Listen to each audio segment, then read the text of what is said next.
Today I'm going to show you how to create a portcullis in Blender. A portcullis is the bars that go in front of a castle gate. To start with, we're going to delete this default cube and we're going to create a grid. The grid we're going to create is going to be 10 by 10 by 10. Then tab into edit mode and you'll want to delete all of the faces. So get rid of all of those faces. Then you're going to want to get rid of this bottom edge as well. So select all of that edge and just delete those edges. Then do a vertex select and select those edges and extrude them just a little bit, like 0.25. Tab out of edit mode, go into add a modifier, and we're going to add a skin modifier. Tab back into edit mode and select everything with A, and then do Control A, and Control A controls how thick that skin is going to be applied. You can bring it down so that it's less applied. Now you want to select just that bottom, those bottom extruded edges. Then do Control A and then do 0. That makes all of them into a sharp point. If you want them a little bit longer, you can bring them down a little bit longer. Next, we're going to make little rivets in each of these boards.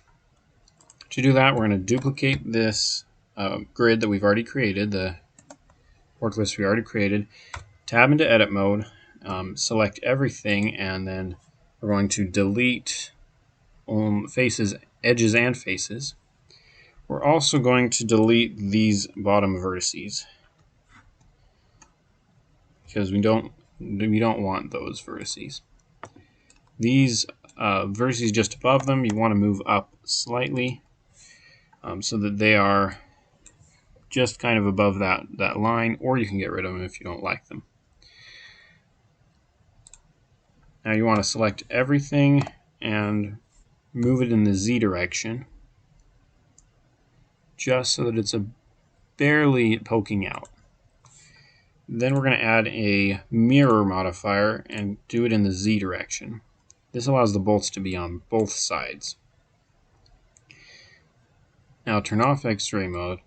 Now one way you can do this is add a bevel modifier.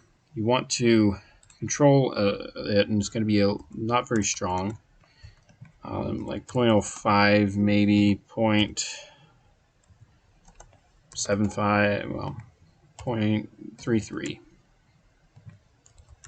0.033 maybe. You're going to have to play with it and make it until it's about right, perhaps 0.05 or 0.04. Then if the bolts are still a little bit big, you can tab into edit mode, select them all, and then scale them. But don't scale them if they're in the medium point. Make sure it's individual origins. And make sure, and if you're going to scale them and you haven't applied anything, then you do Control A, and that will control how powerful that bevel is. Those bottom rivets you probably want a little bit weaker, so we can deselect those ones and then do Control A and make those upper ones a little bit fatter.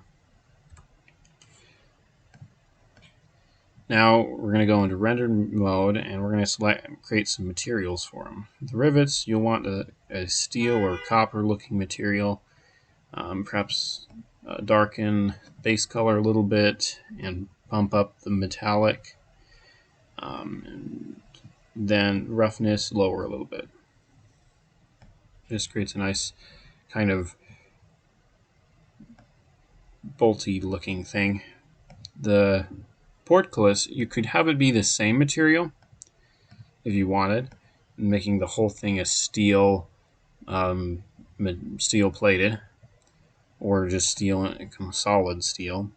Or you could make it into a wood material, something kind of like that. You probably want to increase the roughness a little bit and decrease the specularity until you can get an approximation. And there you have it. That is a portcullis in Blender.